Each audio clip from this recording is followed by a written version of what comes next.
la fe muerta y una fe genuina. Todo eso vamos a ver, capítulo 2 de Santiago, versículo el 1 al 26. Sigan la lectura atentamente, por favor. Entonces, la fe muerta y una fe verdadera, una fe genuina, ¿sí? Hermanos míos, no tengáis vuestra fe en nuestro glorioso Señor Jesucristo con una actitud de favoritismo. Porque si en vuestra congregación entra un hombre con anillo de oro y vestido de ropa lujosa, y también entra un pobre con ropa sucia, y dais atención especial al que lleva la ropa lujosa, y decís, tú siéntate aquí en un lugar, y al pobre decís, tú estate allí de pie, o siéntate junto a mi estrado. ¿No habéis hecho distinciones entre vosotros mismos y habéis venido a ser jueces con malos pensamientos? Versículo 5. Hermanos míos amados, escuchad. ¿No escogió Dios a los pobres de este mundo para ser ricos en fe y herederos del reino que Él prometió a los que le aman? Pero vosotros habéis menospreciado al pobre. ¿No son los ricos que os oprimen y personalmente os arrastran a los tribunales? Versículo 7. ¿No blasfeman ellos el buen nombre por el cual habéis sido llamados? Versículo 8. Si en verdad cumplís la ley real, conforme a la Escritura, amarás a tu prójimo como a ti mismo, bien hacéis. Pero si mostráis favoritismos, cometéis pecado y sois hallados culpables por la ley como transgresores. Versículo 10, porque cualquiera que guarda toda la ley, pero tropieza en un punto, se ha hecho culpable de todos. Pues el que dijo, no cometas adulterio, también dijo, no mates. Ahora bien, si tú no cometes adulterio, pero matas, te has convertido en transgresor de la ley. Así hablad y así proceded, como los que han de ser juzgados por la ley de la libertad. Porque el juicio será sin misericordia para el que no ha mostrado misericordia. La misericordia triunfa sobre el juicio. ¿De qué sirve, hermanos míos, si alguno dice que tiene fe pero no tiene obras? ¿Acaso puede esa fe salvarlo? Y si un hermano o hermana no tienen ropa y carecen de sustento diario, o sea, tienen necesidad tanto de comida como de vestido, y uno de vosotros les dice, id en paz, calentaos y saciaos, pero no les dais lo necesario para su cuerpo, ¿de qué sirve? Así también la fe por sí misma, si no tiene obras, está muerta. Pero alguno dirá, tú tienes fe y yo tengo obras. Muéstrame tu fe sin las obras y yo te mostraré mi fe por mis obras. ¿Tú crees que Dios es uno? Haces bien. También los demonios creen y tiemblan. Pero, ¿estás dispuesto a admitir, oh hombre vano, que la fe sin obra es estéril? ¿No fue justificado por las obras a Abraham, nuestro padre, cuando ofreció a Isaac, su hijo, sobre el altar? Ya ves que la fe actuaba juntamente con sus obras. Y como resultado de las obras, la fe fue perfeccionada. Y se cumplió la escritura que dice, y Abraham creyó a Dios y le fue contado por justicia, y fue llamado amigo de Dios. Vosotros veis que el hombre es justificado por las obras y no solamente por la fe. Y de la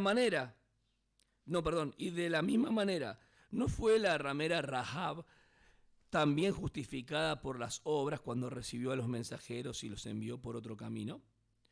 Porque así como el cuerpo sin el espíritu está muerto, así también la fe sin las obras está muerta. Tremendo, ¿no? Un pasaje. Ustedes saben que Santiago, libro de Santiago, en la época temprana de la iglesia, los creyentes que eran judíos se reunían en lo que es la sinagoga. Pero cuando los connacionales se enteraban que estos eran y creían en Cristo, los echaban. Eso es importante que ustedes lo tengan en cuenta. ¿Sí? Los ricos de este mundo es una expresión a las personas incrédulas, los ricos que son los que oprimen, llevan a tribunales y demás. La situación podría ser una situación hipotética, algunos llaman el ujier miope, ¿no? Un ujier es el que está adelante, allá esperando a los hermanos y los hace pasar, y de repente le dice, vos, mira, lo ve con riquezas, con anillos de oro y todo lo demás, y a él lo sienta adelante, ¿no? Pero al otro lo pone al costado o lo deja parado, ¿no? El tema de ser parciales con los hermanos es un pecado grave. El favoritismo con los hermanos es un pecado grave. Dios quiere que nosotros nos tratemos a todos por igual, amados en Cristo. Que la gloria de nuestro Señor Jesucristo no sea una actitud de tener favoritismos a uno u a otro, porque veis que Jesús no actuó así. Amén. Bien, ese salió un poco más de las entrañas. Nosotros posiblemente miremos el panorama y Jesús estando con los discípulos dice, este perfume se podría haber destinado a los pobres. Jesús dijo, voy a hacer los paralelos para que ustedes entiendan, a los pobres siempre los tendréis.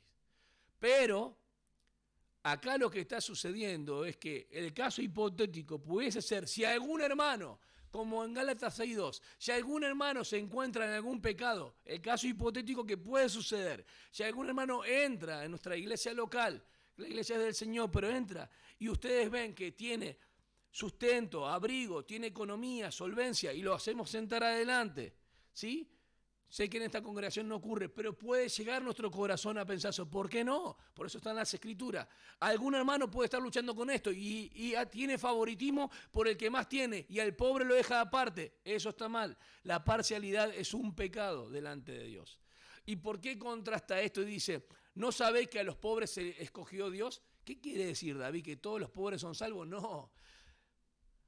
Son pocos los ricos, si ustedes estudian la historia, de los que realmente han sido salvos por la gracia de Dios. No porque Dios no pueda salvar. A los pobres son mayormente los que han sido salvos a través de la historia, estudienlo. ¿Por qué? Porque a Dios se le plació, porque habla de la elección de Dios. Mayormente son los pobres. Cuando ustedes van a Jeremías dice, no se gloríe ¿qué? El rico en su riqueza, ni el fuerte en su fortaleza, ni quién más, ni el sabio en su sabiduría. Jeremías 23, si no gloríes en qué, en conocerme y entenderme, dice Dios. Van a Juan 17:3 dice, y esta es la vida eterna, que te conozcan a ti, a Dios, y a tu Hijo Jesucristo, a quien has enviado. ¿En qué consiste la salvación? En conocer a Cristo. Sabemos que fuimos conocidos por Él, porque ¿quién lo llamó a usted, hermano? ¿Quién me llamó a mí? Entonces la escogencia está en Dios, pero vemos a través de la historia, vemos a través de las iglesias, que no son muchos los ricos, ni son muchos los sabios, ni son muchos los fuertes los que se salvan. Dios escogió lo débil, lo vil, y lo que no es para avergonzar lo que es. 1 Corintios 1, 27 al 30. Y esto es sabiduría de Dios. ¿Por qué? Porque el sabio, si hubiese sabido que el que moría en la cruz es el Salvador del mundo, nunca lo hubiese crucificado. Pero Dios nos escogió a nosotros, sin ser ricos, sin ser fuertes, sin poderosos. Aunque hay hermanos que tengan solvencia económica, acá hablan un sentido de escoger. Dios te eligió a vos también, hermano. ¿Amén? No, porque mirá, David, es imposible que un rico entre. No, dice que es más fácil que entre que un rico. No dice que el rico no puede entrar. Cuidado. Y ahí otra cosa, porque los mandamientos que el judío tenía, los mandamientos que él guardaba, es como, ¿vieron el preso cuando cumple ciertos años y va tachando? ¿Vieron los presos que hacen hasta el día de hoy? Los años que están adentro van tachando los días, van contando. Bueno, el judío tenía esto. El judío sustituía, ponía en lugar de los mandamientos que guardaba, el conocimiento que tenía, igual a la experiencia de la vida que lo justificaba delante de Dios. Entonces el judío cuando guardaba mandamientos se justificaba delante de Dios, aunque en otros se sentía en deuda. Dice, esto no es así. Si un fragmento de la ventana se rompe toda la ventana. La ley es un bloque. Si decimos amar a Dios, pero hay parcialidad en nuestros corazones, no estamos amando a Dios. Esta es la aplicación para nuestra vida. Para mí también va. Yo tengo que amarlos a todos igualmente. Cuidado, no todos somos amigos acá. ¿Es verdad o no? Pero todos somos hermanos. Podemos tener empatía, podemos tener simpatía con los hermanos, amén. Y con otros podemos tener amistad. No con todos tenemos amistad. Es verdad, con algunos tenemos más afinidad que otros y eso es inevitable. Las legendarias están allá, los Avengers están allá, pero todos somos hermanos en Cristo. Nosotros también tenemos que poner un nombre. Estoy pensando algo, venimos por si acaso, algo así. Bien, nosotros somos uno en Cristo, amén. No debe haber favoritismo, porque el Señor murió por todos nosotros. Mírenlo a Él, pongan sus ojos en la cruz. La compasión y la misericordia es lo que sobrepasa a lo que es la parcialidad. Si la misericordia triunfa sobre el juicio Y ustedes y yo, hermano, no vamos a ser condenados eternamente. Juan 5:24, ha pasado de muerte a vida. Romanos 8:1, ninguna condenación hay para los que están en Cristo Jesús. Entonces, ¿cuál es la severidad de Dios en esto? Que si hay hermanos, ahora mirate en una iglesia universal, no de la palomita, sino de Hechos 2 de los apóstoles. Y haz un recorrido en tu mente, lo que hayas leído o no, pero por lo menos pensá en esto. Visualizá. Hasta el día de hoy, ¿cuántas iglesias hubo alrededor de los tiempos, en diferentes lugares, donde vos se te ocurra? ¿Y cuántos momentos pudo haber dentro de las iglesias parcialidad? ¿Ustedes piensan que esto no existe? Sí existe. En las iglesias más grandes se pierde un poco la visión, porque no terminas nunca de saludar a los hermanos. ¿Se entienden? Ni se conocen. Pero nosotros, una iglesia chica, mirá que está atrás tuyo. A ver, miralo un segundito. Yo te está mirando, ¿eh? Mirá que está atrás tuyo. Raúl, vos también mirá. No le tenga miedo a Marcelo ahí. Bien. Cumplió año encima, así que hay que mirarlo bien. Mirá a tu hermano. Bien. No deberíamos nosotros olvidarnos de la cara del hermano. Tenerlo en nuestras oraciones. Tenerlo en nuestro corazón. Tenemos que tener a nuestros hermanos en nuestro corazón, no en los pies. En nuestro corazón. Amén. Totalmente práctico. La fe muerta y la fe genuina. ¿Cómo se manifiesta la fe viva? En que no hay parcialidad. La fe muerta es una obra de la carne, muestra parcialidad, favoritismo por uno y por otros. Eso Dios no quiere. Eso va del versículo, yo lo desglosé todo, del 1 al 5. La parcialidad es un pecado porque se toman apariencias externas. Vamos al hecho de no solamente la riqueza. No, con este hermano me siento bien. Con este hermano como asado, guiso, locro y todo lo demás. Pero aquel hermano yo me olvido de nunca, bueno, tampoco lo vamos a invitar a todos los hermanos todos los días, pero hablo de que en algún momento, en un tiempo, tiene que haber un acercamiento, un trato, un conocerle, ¿sí? Y un consejo que doy a todos los hermanos que lo estoy viendo, y en muchas iglesias está pasando también. Pregúntenle a la otra persona, sepan algo de esa persona. Si ustedes hablan nomás de lo que Dios hizo en su vida, su testimonio y todo eso, ya no hay lugar, solamente para la ofrenda. ¿Sí? Pero si ustedes agarran y le preguntan a otra persona, ¿cómo es que conociste al Señor? ¿Cómo es que llegaste al camino del Señor? Eso es mostrar amor por el hermano y escuchar cómo está su vida también. ¿Entienden o no? Esa relación de conocer pasatiempo. No son impersonales, como que se sientan los dos ahí con, bien, un emoji. No. Realmente tiene que haber conexión entre los hermanos, saber el uno del otro. ¿Qué es lo que está pasando? Capaz que no te cuente su testimonio porque tiene una aflicción. ¿Por qué está así tu cara? No, mi cara es así, cara de iglesia, ¿no? Ahí, ¿no? De cemento, esa de cemento, ¿no? Hay otro tipo que... Pero, ¿por qué estás así? Porque tengo una aflicción. El conocer al otro hermano va a hacer que dentro de poco se suelte para poder comentarte lo que está pasando. Amén. Las relaciones tienen que ser eso para fortalecernos, edificarnos, solidificar la iglesia. Pero si hay favoritismo, esto rompe todo, ¿no?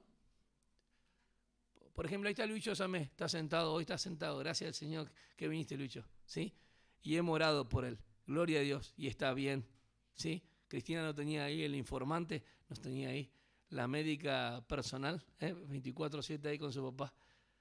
Y le dije a Cristina, esta honra el Señor la ve. Hacela con toda la fuerza, con todo el amor y todo el gusto, y el Señor te va a recompensar.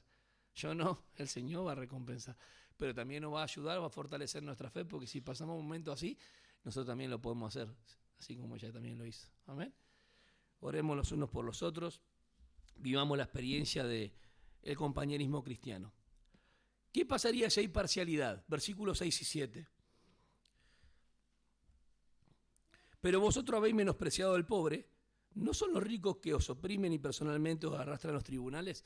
Los hermanos pobres estaban siendo llevados por una u otra cosa de todas estas personas que eran inconversos, incrédulos, eran llevados a los tribunales. Y ustedes no están viendo esto, hermanos, que ustedes están haciendo favoritismo, está contrastando justamente que los ricos son los que oprimen y llevan a tribunales. Y ustedes están menospreciando al pobre que está dentro de la congregación entre ustedes y al rico lo ponen delante. ¿No se dan cuenta que esto es algo, es una locura? Es como decir, estos son los que están haciendo afrenta contra ustedes y ustedes lo están exhibiendo adelante, ¿no? Voy a desviar para no meterme en política, pero va también por eso, ¿no? Por estar dividido el corazón y por hacer malas cosas. Esto es la parcialidad. ¿Y qué destruye también? No solamente contradice la elección de Dios, porque Dios escogió a los pobres de este mundo. No lo desechen, eso es lo que está diciendo. El rico también tiene entrada, amén. Pero, por ejemplo, fíjense si Nicodemo, los fariseos eran personas que eran muy solventes, todos. Cornelio, un principal, un centurión, no era una persona pobre tampoco, era un temeroso de Dios, pero tenía. Y bueno, muchos más. Juan y Jacobo eran hijos de jornalero, pero eran mucho más que Pedro y Andrés. El otro no tenía ni para remendar las redes. O sea, está el caso del joven rico, que es la parábola que está mostrando el hijo pródigo también, y el joven rico que dice, ¿qué haré para heredar la vida eterna? Que son dos casos distintos, y le dice, vende todo y dale a los pobres. Entonces, porque agarramos un versículo así, decimos, vos hermano que sos rico, vende todo y dale a los pobres, porque la palabra de Dios es útil para corregir. No, le dio un caso específico, porque él le dijo, ¿qué haré para heredar la vida eterna? Jesús nunca le dijo, cree en mi muerte, sepultura y resurrección, porque ese no era el mensaje. El joven rico pensaba que la vida eterna se heredaba. Entonces, ¿qué haré? ¿Qué más haré? Los mandamientos sabes. Esto es muy importante en el contexto de entender, porque hay iglesias que le mandan a los ricos a dar todo y que el pobre no dé nada porque es pobre. Agarran y hacen lo que sean, le hacen la doble Nelson al texto, no está hablando de eso. Los ricos también tienen entrada. Pero cuando habla del reino, Santiago está pensando en lo que Jesús dijo en el Sermón del Monte, el reino mesiánico. Pero Pablo habla que a los que aman a Dios todas las cosas ayudan para bien, y nosotros ya estamos en lo que es la iglesia en el tiempo de la gracia. Si las personas no son medidas bajo una ley mosaica, porque Romanos capítulo 10, versículo 4 dice que el fin de la ley es Cristo. Hebreos 7:12 dice que el fin de la ley es Cristo. La ley mosaica no tiene nada que ver con nosotros. En Roma, en el imperio, estaba lo que es lex regia, la ley regia que tenían que subordinarse todos. Es completa, es un bloque. No es que yo cumplo un pedazo y lo demás no me interesa. Todo estaba bajo, búsquelo, lex regia. En latín, obviamente, era la ley que todos tenían que acatar eso. No es lo que yo o lo que quiero interpretar o lo que a mí me gusta. La ley mosaica no estaba para ser salvos, hermanos. Amén. La ley mosaica que tenía el tema revelador de Dios, la voluntad de Dios, el tema regulador para el pueblo, la conducta del pueblo de Israel, pero nunca fue dado para salvarse ni justificarse y santificarse tampoco. ¿Qué hizo el pueblo de Israel? Guardaba los mandamientos, sumaba sus porotos para decir, en apariencia, estoy justificado delante de Dios. Esto es apariencia, esto es religión. Presten atención a notaje mis fibrones. La palabra religión tiene que ver con la parte práctica de la persona. ¿Amén? Nosotros también tenemos una religión, la parte práctica. Venimos, nos congregamos una vez por semana, tenemos un lugar de alabanza, todo esto es la parte de la liturgia, la parte religiosa, es la parte práctica. Pero nosotros no somos religiosos en el sentido que, estos son un religioso. No, porque el religioso se basa por la apariencia y lo externo. Nosotros, lo externo, si queremos ser religiosos externamente, tiene que ser movido de la piedad, internamente, de la misericordia y el amor a nuestro Señor. Amén. La piedad es la que tiene que emerger hacia afuera para hacer una verdadera práctica. No importa lo que David dice, no importa lo que David predica, nunca va a poder sustituir la parte práctica de lo que David está en cuanto a la voluntad de Dios. Podemos decir mucho de Cristo, ¿estamos de acuerdo? Podemos hablar mucho de Cristo, pero jamás va a sustituir la parte práctica de una persona cuando pone la palabra de Dios en la experiencia. Jamás va a poder sustituir eso. Yo puedo hablar mucho de Cristo, puedo decir mucho de Cristo y predicar mucho de Cristo, pero a la hora de ver, a la hora del tema de la experiencia, eso es lo que vale. ¿Es verdad o no? Jesús dijo en Mateo 23, ellos hacen y no dicen. Hacen y no dicen, qué bueno que tú haces. No, eso dicen. Bueno, pero puede haber otra parte donde... Bien, ellos dicen pero no hacen. Fue más rápido en mi cerebro. Pero ustedes hagan lo que ellos dicen y no lo que ellos hacen. Eso. ¿Está bien?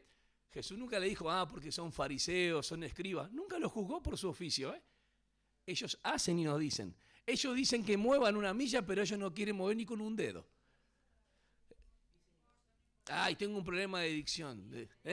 Pero se entiende, ¿no? Ahora van a estar todos confundidos. Él dijo que no digan, que hagan. Bien.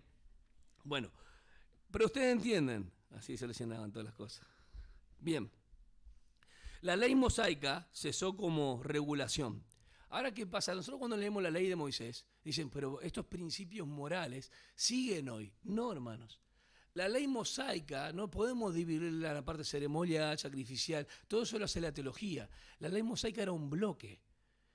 Y el principio de fe que había en cuanto a la sangre, ¿cómo ellos eran perdonados? A ver, ¿cómo eran perdonados? Cubriendo con sangre, ¿pero cuándo? Tenían que esperar el día del Yom Kippur, Levítico 16, el día de la expiación. ¿Pero eso podía quitar los pecados? No, los cubría hasta que Juan dijo, este es el Cordero que quita el pecado del mundo. ¿Estamos bien? ¿Había un principio de fe? Sí, pero ellos ya habían perdido el sentido. Deuteronomio 10, versículo 16 dice, circuncidad el prepucio de vuestro corazón, porque la parte espiritual no la habían guardado.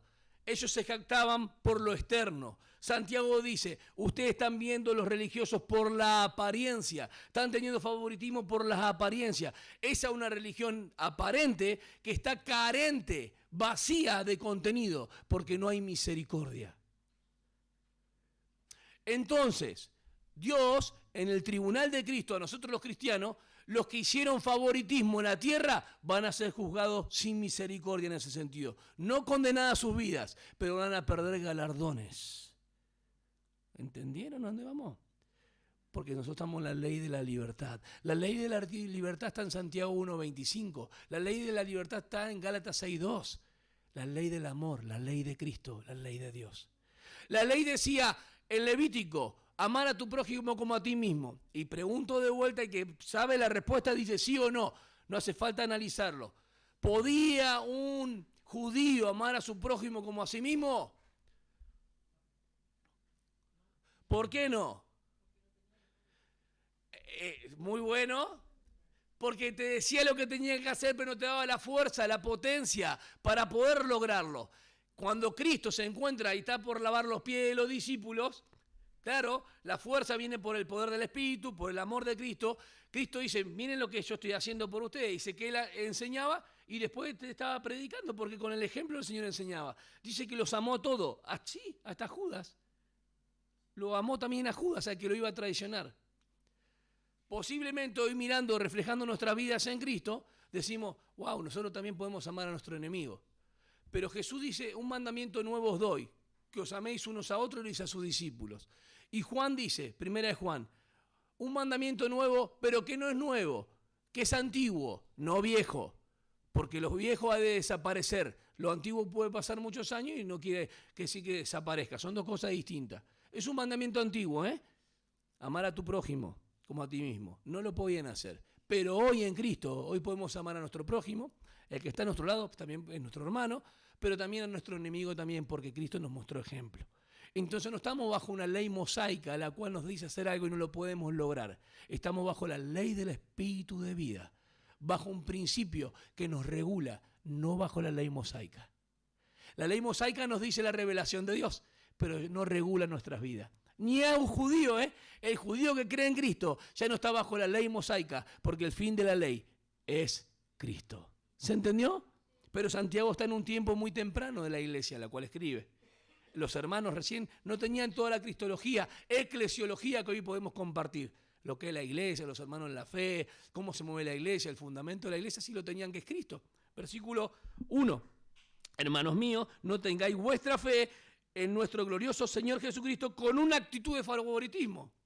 Soy cristiano, bueno, yo más o menos, porque yo acepté a Cristo, algunos piensan, entonces uno decide lo que tiene que hacer con su vida y los hermanos lo despojan, ¿no? De un lado a uno, del lado a otro. Creo que en muchas congregaciones puede haber favoritismo también de poner en ciertos puestos, ¿no? Como que toda la familia esté en la alabanza, otro, bueno, sea, vos sos diácono, vos sos pastor, vos sos el cetro, te paso la antorcha, y la generación, la dinastía de los pastores, toda la, o sea que no, los otros hermanos no importa, no hay favoritismo. Eso también sucede, lastimosamente. Bien, destruye la ley real. La ley real es la ley de Cristo. Versículo 9, pero si mostráis favoritismo, cometéis pecado y sois hallados culpables por la ley como transgresores. En la ley, cuando se fallaba en un mandamiento, quedaba como que transgresor de toda la ley. Si algún judío quería justificarse delante de Dios, ¿qué tenía que hacer? ¿Guardar? toda la ley, no una parte. Sino, si quería ser hallado justo, tenía que guardar toda la ley. Pero ustedes fallaron en uno, porque el que dice no cometo adulterio, pero mata, ¿ha pecado o no? Y las consecuencias son distintas, pero ha pecado. O sea que ha roto. Es imposible que alguien pueda guardar toda la ley.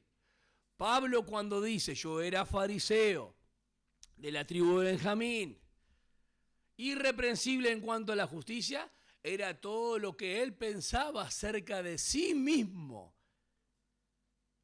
Romanos capítulo 7, cuando él se convierte, dice, pero cuando el mandamiento, la codicia, se hizo vida a mí, fui hallado muerto. Él no había detectado ese pecado que estaba en él. ¿Se entendió? Nadie, ningún ser humano, desde Adán hasta que Cristo venga, podrá pararse delante de Dios y decir, yo soy justificado delante de Dios por mis obras. ¿En cuanto a qué? En cuanto a salvación. Y voy a explicar esto. La ley real condena el delito, porque el amor de Cristo muestra cuando algo estamos haciendo mal, ¿o no? El amor de Cristo, la ley de la libertad, ¿no muestra igual cuando estamos haciendo mal o no? Ni hace falta ir a la ley de Moisés. Vamos a Cristo y nos muestra, porque Pablo expone todo. Haced así como el Señor os mandó. Esto andad y haced, como Cristo anduvo. El mandamiento de Dios en Cristo es amarnos los unos a los otros, no tener favoritismo. Porque solo se basa en apariencias externas. ¿Qué es lo que se basa en apariencias externas? Todas las religiones quieren hacer algo, alguna obra, para alcanzar la justificación delante de Dios. Fíjense, analicen todas las religiones y quieren hacer algo para qué. Lo que está más allá, la vida eterna, aquel que trasciende, dice, no, después que morimos acá, algo hacemos. Los egipcios ponían sus armas y sus bebidas en los sarcófagos ahí, ponían la momia porque tenían la esperanza, bueno, ellos de la reencarnación, otra cosa, pero que había un más allá. No ignoraban que había un más allá. De hecho, la creación que Dios hizo, todos eran dioses para ellos, ¿sí? Entonces, la gente estaba orientada a que había más allá. ¿Cómo hacían las cosas? Bueno, siempre fue por obras. Siempre fue por obras. Miren, vamos a la Torre de Babel. Están todos ahí y dicen, che, ¿qué hacemos? ¿Vamos a hacer un guiso tropero? No, vamos a hacernos un nombre, un Shem, un nombre, por si fuésemos esparcidos. ¿Por qué ellos se reunieron ahí cuando Dios le había dado el mandato en Génesis? Que se multipliquen, sojuzguen la tierra y se esparzan. ¿Hicieron en contra de qué? De la voluntad de... ¿Qué quiere hacer el hombre? ¿Construir qué? Una torre que su cúspide mira al cielo, era un observatorio justamente astrológico, y comunicarse, ellos llegar a quién? A Dios. Eso es religión, Génesis 11. Génesis 12 dice, Dios llamó a Abraham. Eso es relación. Vamos de vuelta. Génesis 11 es el hombre tratando de llegar a Dios. Génesis 12 es Dios llegando al hombre. Y Dios llamó a Abraham. Dios nos llamó a nosotros y estamos acá. ¿La fe muerta cuál es, hermano? No es una fe inexistente, es una fe estéril, una fe que está durmiendo, pero no que no existe, es estéril, no da fruto. Sin obras, así es. No puede justificarse delante de Dios por la ley mosaica, ninguna persona. La ley mosaica es una cadena, es un bloque, a menos que el hombre cuente con la fe salvadora de Cristo Jesús. No se puede justificar delante de Dios. Vamos a tratar esto un poco más adelante. ¿Por qué habla? ¿Vos tenés fe? Bueno, mostrame la fe sin tus obras y yo te mostraré la fe por mis obras. ¿De qué está hablando? ¿De qué justicia está hablando? ¿De qué justificación está hablando? Si hemos dicho muchas veces que el hombre delante de Dios es justificado por la fe en Cristo Jesús. ¿Santiago entonces está contradiciendo a Pablo? ¿Qué está diciendo Santiago acá que está agregando algo pareciera a la fe? Vamos a explicar eso. Versículos 12 y 13.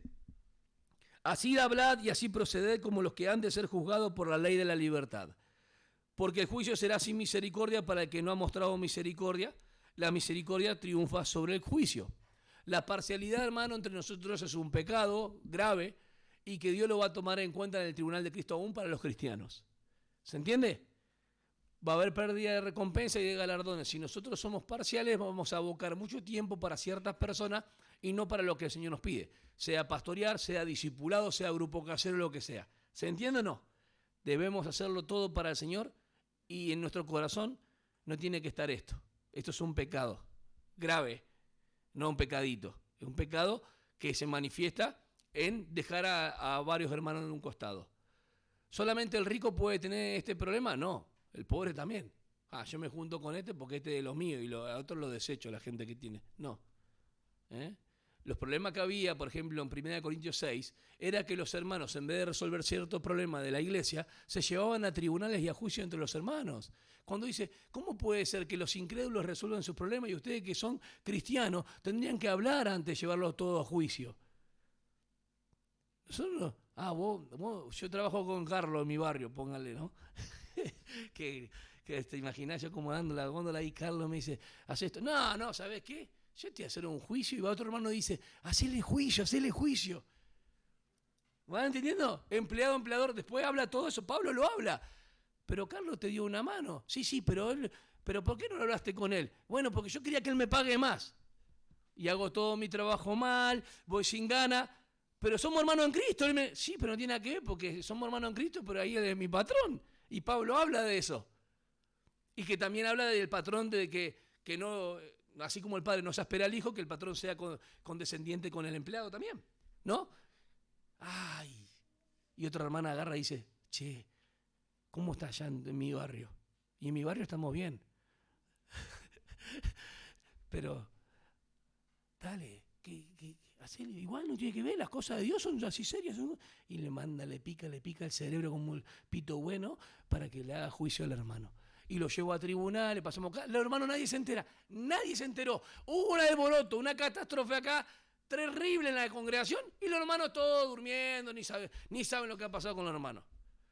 El liderazgo no sabe nada, los otros hermanos tampoco. Podían ayudar para poder resolver, porque puede haber un testigo, no para que participe en la charla, sino para que vea cómo el tema. A ver, vamos a ver, ¿qué serio es esto? Vamos a poner otro ejemplo porque ya Carlos se puso serio. Vamos a poner otro ejemplo, ¿sí? De otro hermano. Bueno, Víctor trabaja en la albañilería, hace un par de cosas, tiene empleado, va a tener estos problemas. El favoritismo, la parcialidad se encuentra en diferentes áreas de nuestras vidas. Y el liderazgo también tiene que tomar ciertas decisiones en las cuales no tiene que tener favoritismo por uno y por otro. Tenemos que ser en este sentido imparciales, tenemos que ver lo que el Señor dice en su palabra. Tenemos que ayudarnos los unos a los otros. Tenemos que tratar de solucionar los problemas internos a nosotros sin que sepan los de afuera. Entre los cristianos deberíamos poder sentarnos, tomar un café, lo que sea, y poder tomar un mate y poder conversar como personas normales. ¿O no?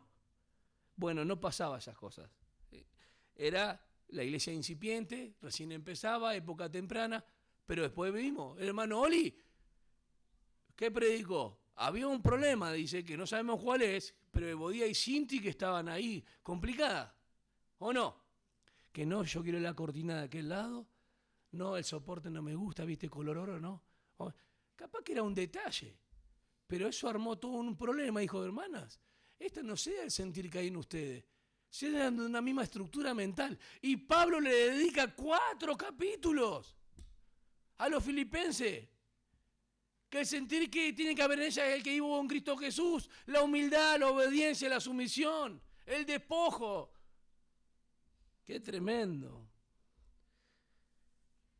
El versículo 12 y 13, la misericordia está vinculada con la fe que salva. Cristo ya nos salvó. El hombre no está sometido a la ley mosaica, sino a la ley de la libertad. Es por eso que debe hablar y actuar como los que han de ser juzgados bajo el principio de gracia. Nosotros sabemos que tenemos el tribunal de Cristo.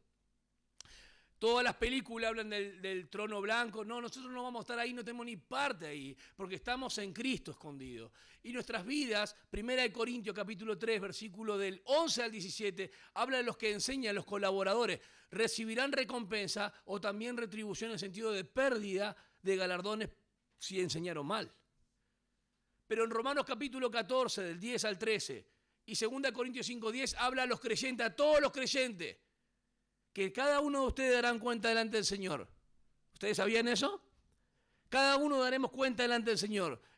¿Y vos, mi amor? No, a mi amor le toca después. Vos vas a dar cuenta delante del Señor. ¿Y qué le vas a decir ahí? Si la conciencia va a estar totalmente aguda, libre de pecado, van a estar las obras expuestas de lo que hiciste, en fidelidad, en amor. Y si tuviste favoritismo, porque ese es el tema, la parcialidad, esto va a ser pérdida de recompensa, así de simple. Tal vez nunca te enteraste hasta hoy que este era un pecado. Sí, debes amar a todos tus hermanos por igual, independientemente de tu afinidad. Y amar es amar. No solamente saber su nombre, es preocuparme por ellos. Estos días de frío, tenemos hermanos que están padeciendo frío, vamos, sacamos una campera, le damos un pantalón. Si hay una hermana también se le puede dar un pantalón, porque nosotros no somos religiosos. ¿Amén? Sí. Una frazada, si hay un hermano que no tiene, algún hermano no va a levantar la mano por vergüenza, no debería ser así. Si está pasando una necesidad, se acerca a nosotros. Y Rodrigo le va a comprar una frazada. ¡Epa! Y bueno, por la iglesia pentecostal aprendí eso, que el que tiene que poner el otro, ¿no? Bien, no, todos vamos a ayudar. Si hay alguien que no tiene para comer, miren estos días que vino frío y va a venir más frío, no póngale. Y un hermano no tiene para comer, yo estoy comiendo un terrible plato de guiso, lo que sea. Y yo estoy comiendo ahí, digo, gracias Señor por tus bendiciones, porque en realidad no se ora, no se bendice. Los alimentos ya son bendecidos. Se da gracias, Señor, mira lo que tengo para comer. Y ustedes no piensan en su hermano. Yo veo que siempre mis cuñados cuando estamos comiendo siempre dan gracias por las personas que no tienen y que provea. Pero Pablo también dice, primeramente a la familia de la fe. Mis ojos, me estoy re bien hoy. Mis oídos están atentos a la oración de mis hijos. Y dice que le provee a la viuda del huérfano y al misionero. ¿Y los hermanos de la fe? Claro, los misioneros estamos pensando en allá. Que mis hermanos en la iglesia local no les falte para comer y para vestirse. Tal vez ustedes no sepan, pero hay algunas pequeñas necesidades de nuestra congregación y necesitamos suplir. De personas que están llegando, que tal vez tienen una casita muy precaria. Y el viento no es que no tiene lugar por donde entrar, se mueve para todos lados. Y ustedes dicen, ¿a mí qué? Entonces yo le digo, ¿sabes qué? Voy a hacer una oración por ti. Viento desaparece. Así hacían. ¿Te falta para comer? Vení, voy a orar por vos. Señor, llenaste vientre con tu poder. Eso es lo que está diciendo. No le está alcanzando los medios para que pueda estar bien, para abrigarse y todo. Y cuidado, lo estoy diciendo para toda la iglesia, no solamente para los que tienen solvencia económica. Todos debemos ayudar a nuestros hermanos. ¿Amén? Así si hay una necesidad y alguno está presente, se acerque y vamos a tratar de ayudar en eso, de participar en esa bendición. ¿Qué les parece? Cuando va el tiempo del mangazo. Ustedes manguean siempre, dicen, no, nosotros no mangueamos nunca. La gente da voluntariamente. Amén. Y somos bendecidos por esto. ¿Cuál es la ley de la libertad? Vamos a dar vuelta a nuestra hoja, versículo 25. Pero el que mira atentamente a la ley perfecta, la ley de la libertad, y permanece en ella, no habiéndose vuelto un oidor olvidadizo, sino un hacedor eficaz, este será bienaventurado en todo lo que hace. Obviamente que si nosotros miramos la ley de la libertad como un espejo, que no nos olvidamos lo que Dios nos dice, tu palabra, Señor, es verdad. Lo creemos, eso lo dice, perfecto. Y dice el Señor, hace esto con tu hermano y no lo hacemos. Es como mirarnos frente a un espejo y nos olvidamos al rato. La palabra me mostró esto, es un espejo, es viva y eficaz, dice nuestra hermana. O sea que moviliza, no me deja así. No es agua estancada, agita, la palabra limpia. ¿Qué es lo que puede suceder? Dos cosas. No me interesa el hermano, o se está cauterizando mi conciencia, en el sentido de insensibilidad. Se puso un callo en mi corazón. Fui tan afectado, me dañaron tanto en el tema cuando di lo demás. Sembré tanto por todos lados que ahora no quiero dar. Bueno, ¿sabes qué tiene que hacer? Delante del Señor, decir, Señor, saca todas estas perezas, te confieso todo esto, tengo mi dolor, llevo hace muchos años, y la verdad que en esto, lo que es hospitalidad, generosidad, compartir con los hermanos, me he cerrado. De vuelta abrí mi corazón, Señor, para que funcione para ti. Simple, simple. No es, Señor, he pecado contra ti. No, eso no sirve.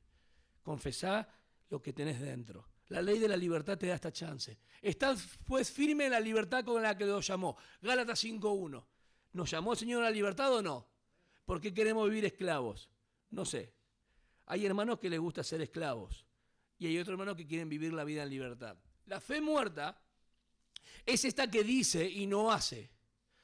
La que nos convierte en oidores a todo olvidadizo y no hacedores de la palabra. Entonces, vuelvo a la conclusión lógica. Jamás el pensar, ustedes todos conocen algo de Cristo y de las Escrituras. ¿Amén o no? Pero jamás por lo que veo en las Escrituras, va a poder sustituir la parte práctica.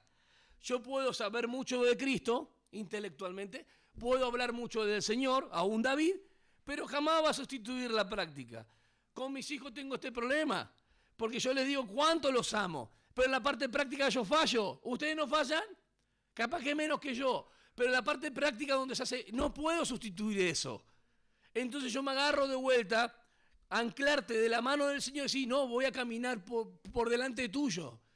El arca del pacto tenía una presencia tan fuerte, cuando ustedes van justamente lo que va a pasar con la mujer Rahab, la ramera, que era una prostituta. Hizo dos cosas interesantes. Primero, los mandó por otro camino a los espías que venían. Y segundo, puso un cordón de grana del costado de la ventana para que ellos puedan bajar. La fe de esta mujer. Dijo, solamente consideren que cuando ustedes vienen acá, pues habían escuchado como a los dos reyes los habían destruido, acordate de mis padres, mi familia y todo lo demás. ¿Y saben la garantía que le dan los espías? Nuestra vida por la tuya. La presencia de Dios tenía que ir y bordear ¿qué? Lo que es Jericó, parte de Palestina. Hoy es Cisjordania es. Y le dijo Dios una estrategia interesante. Se le aparece un ángel con la espada desenvainada y le dice, ¿eres tú de los nuestros o estás con ellos? Y enseguida se postró Josué. ¿Quién era este? El ángel de Yahvé, Cristo preencarnado. Lo adoró. Y le dijo que el arca iba a ir delante. ¿Qué es lo que va delante del pueblo? ¿Qué es lo que tiene que ir delante? Cristo es la cabeza. Cristo es el jefe, mayor jerarquía. Lo seguimos a Él. La presencia de Dios tenía que ir adelante, hacer tantas vueltas y en la séptima el grito de victoria, con todo lo que conlleva eso. ¿Quién va delante de nosotros? ¿No es Cristo? Debería ser Él el que va al frente. Entonces no temo. Puedo amar, puedo bendecir, puedo tener hospitalidad, puedo ser imparcial, porque la palabra del Señor me enseña todo esto. Está en Cristo. La fe muerta se manifiesta en parcialidad. Este favoritismo es un pecado. Cuando un hermano tiene este pecado, aunque no sea condenado, sin embargo serán juzgadas sus obras, o seremos juzgados en este sentido. Capítulo 2, versículo 14 al 20. ¿De qué sirve, hermanos míos, si alguno dice que tiene fe pero no tiene obras? ¿Acaso puede esta fe salvarlo? ¿De qué fe está hablando? Romanos 5.1 dice que habiendo sido declarado justo por la fe, tenemos paz para con Dios. O sea que de esa fe no está hablando. Está hablando de una fe práctica.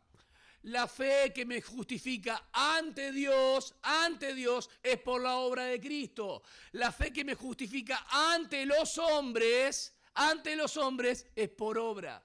Vamos de vuelta. La fe que me justifica delante de Dios para salvación, el único camino, ¿quién es? Cristo. La fe que me justifica ante los hombres es por obra, en la experiencia de vida. Es en el trato, la conducta, lo que llamamos ágape, el amor fraternal. Filadelfia. Amén. Mostrame tu fe sin tus obras y yo te mostraré mi fe por mis obras. No se está contradiciendo. Esto es lo que le pasó a Lutero cuando llegó a Santiago. Dice, la justificación por la fe me salva. Lee Santiago y dice, esta es la epístola de paja, porque me está diciendo que aparte de la fe tengo que poner obra. Y acá llegamos al punto, que lo hablamos en el campamento.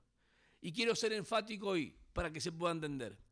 No debemos divorciar jamás la fe y las obras. Las obras son una evidencia. Pero hay que tener cuidado porque me unas obras obradas por la fe, no obras muertas. Las obras que deben salir tienen que ser obras obradas por el Espíritu Santo en el cristiano, no obras de apariencia. Y el que pesa los corazones es nuestro Señor Jesús. Y acá va lo práctico. Si yo veo a un hermano que está pasando necesidad y le digo, haz esto, pero no le doy los recursos, mi fe está muerta, está durmiendo, es estéril, sin fruto. No dice que yo no soy cristiano, no dice que yo no soy salvo. Acá hay tres interpretaciones importantes. Primero, se está hablando de una persona que nunca fue salva, que solamente era profesante intelectualmente, o sea que creía, dice que creía, pero no fue salva nunca. Segunda interpretación, una persona que fue salva en algún momento, pero perdió la salvación. O tercer punto, una persona que ha sido salva, pero que realmente su fe es muerta en la vida de experiencia. Es obviamente el tercer punto de interpretación. una persona como nosotros muchas veces podemos cometer estos pecados. ¿Es así o no? Y el Señor nos levanta de vuelta para que miremos la palabra de Dios, que es el espejo, la cual nos reflejamos. El espejo es toda la justicia de Dios. Y me dice, mirá, pecaste. Ay, abogado tengo, voy a Cristo. Así es, hermano, la vida de experiencia con el Señor. Hoy le comentaba a mis hijos cuando manejaba, le digo, no sé cómo hacen ustedes para cargar con todos sus pecados. Yo les he enseñado. No podemos pasar una semana, un día, cargando pecados, hermanos. Deben confesar sus pecados. Les aliento a que no vivan vidas religiosas. Cada día, si hemos pecado delante del Señor, debemos ir a confesar los pecados. No pueden desayunar, merendar, almorzar y pasar el día sin Cristo, sin importarle en toda la semana. Iglesia, necesitamos una vida cristiana llena del poder del Señor. Amén. Practiquemos lo que el Señor dice. Porque ustedes dicen pero no hacen. Vamos a las cosas extravagantes. Yo voy a las cosas que son intrínsecas de adentro. Si el Señor me dice que he pecado y he fallado, yo voy delante de ti. Hermano, a veces no sé si salgo pavorido o no, o sea, en este sentido que me quedo más, no sé la palabra, pero me quedo como congelado ante la vida de experiencia de ustedes. Yo tengo que decirle la verdad de las Escrituras. ¿Cómo hacen ustedes, hermanos, de corazón lo digo, para vivir cada día sin confesar los pecados? Yo los confieso. Bueno, amén. Pero el que no lo sabe, no debemos ser indulgentes, debemos confesar los pecados. Yo tengo una relación maravillosa con Luciana, realmente de corazón, hermosa, hermosa. Y se ha solidificado nuestro matrimonio sobre la obra de Cristo. Y cuando yo veo que nuestro matrimonio va cayendo por culpa de ella, porque es brasilera, dijo Dios.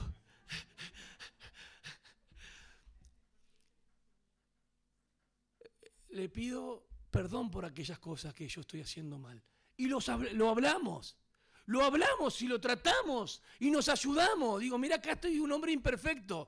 Y encima ya me dice, sí, ya lo sé, peor todavía.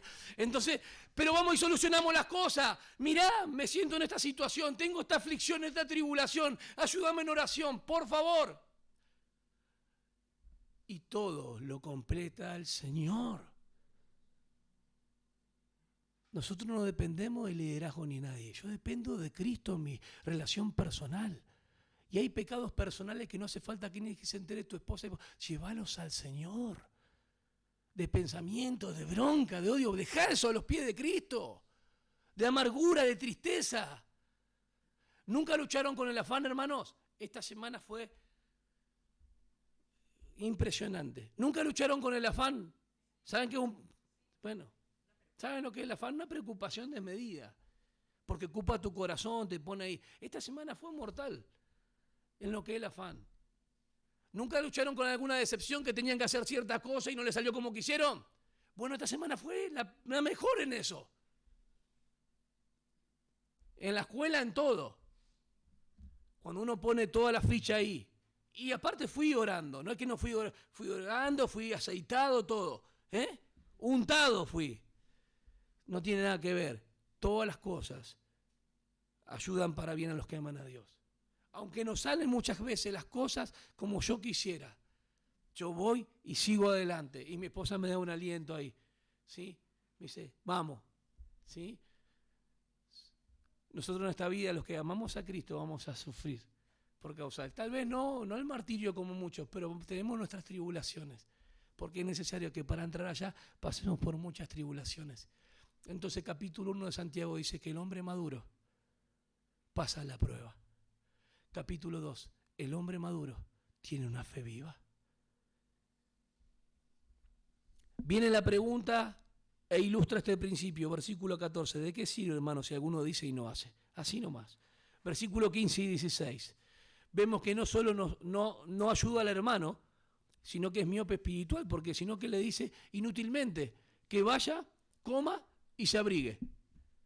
Esto es tremendo, ¿no? O sea, cuando estudiaba esto, esta persona no solamente le dice al hermano, o sea, no le ayuda, sino que encima le dice que coma y se calce o se vista.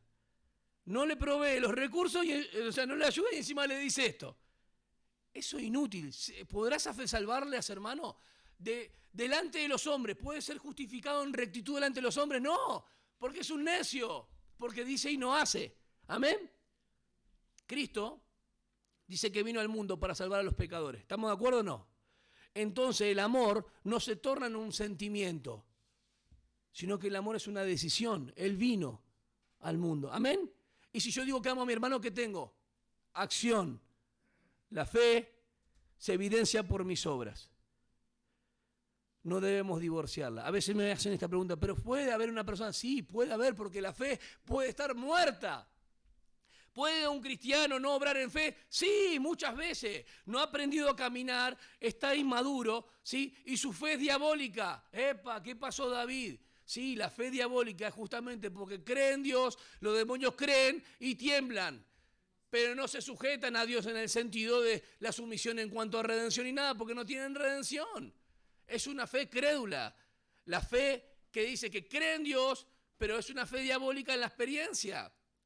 Fíjense qué interesante que cuando se usa este término es muy parecido a la fe de la persona que es inmadura y carnal en Corintio. El hombre espiritual percibe las cosas del espíritu. El hombre natural no conoce. Pero el hombre espiritual, comprado por la sangre de Cristo, aún puede vivir vidas carnales. Por eso el joven con la madrastra en capítulo 5, por eso los litigios entre los hermanos, capítulo 6, por eso Pablo aborda el tema de la cena, capítulo 11, que no se esperaban. ¿Eran carnales o no? Listo.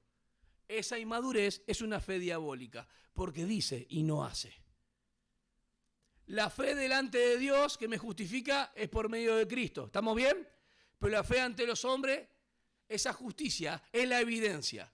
Vamos a Abraham, hermanos. ¿Dios llamó a Abraham? ¿Sí o no? Génesis 12, Dios llamó a Abraham. ¿Qué dijo? Tu nombre será bendito, haré de ti una nación grande y en tu nombre serán benditas todas las naciones de la tierra. ¿Amén o no? Génesis 14 viene con Kedorlaomer, viene la victoria de los reyes y él da del botín de la guerra, da los diezmos a quien, a Melquisedec. Capítulo 15, versículo 6 le dice, Abraham, yo soy tu gran galardón. ¿Por qué dice eso? Porque Abraham no tenía prole, no tenía descendencia. ¿Quién me ha de heredar? ¿Este de almaceno? ¿El criado? Yo soy tu gran galardón. Escuchen bien. Te daré a alguien y en tu simiente la promesa. ¿Quién era? No Isaac, que es Jesús. Ya están espiritualizándome todo el texto. Isaac, Abraham, Isaac, ¿sí? Gálatas dice que la simiente es justamente Jesús. Isaac. ¿Quién fue el primer hijo que tuvo Abraham? Ismael. ¿Y por qué ese no fue el de la promesa? Porque no era con ella, con Agar. Y él tuvo hijos de 4 mujeres, pero era según Dios. ¿Qué tuvo que hacer con la matriz de Sara? ¿Qué quiere decir eso? Resurrección. Hacer un milagro. ¿Cuántos años tenía Abraham? 86 años ya tenía, y tenía 99 cuando tuvo a Isaac. Un hombre grande. En ese tiempo igual era grande. Sin embargo, Dios dijo en ella. ¿Qué hizo Sara detrás? Se reía. Isaac significa risa. Y vino el tiempo y Dios cumplió la palabra a Abraham. Escuchen bien. Creyó Abraham en Génesis 15 y le fue contado por justicia a Dios. Y él obtuvo ese beneficio. Pero en Génesis 22, versículo 9 al 12 dice, dame a tu hijo, a uno de los 6. Dame a tu hijo a quien tú amas. Y Abraham fue con los siervos. Lo acompañaron hasta antes del monte y dijo, iremos, adoraremos y vendremos. Esa fe fue justificada ante los hombres porque él ya había creído, pero su fe se evidenció por su obra. Y escuchen bien, y fue llamado amigo de Dios. Si nuestra fe no es evidenciada por las buenas obras, no somos llamados amigos de Dios.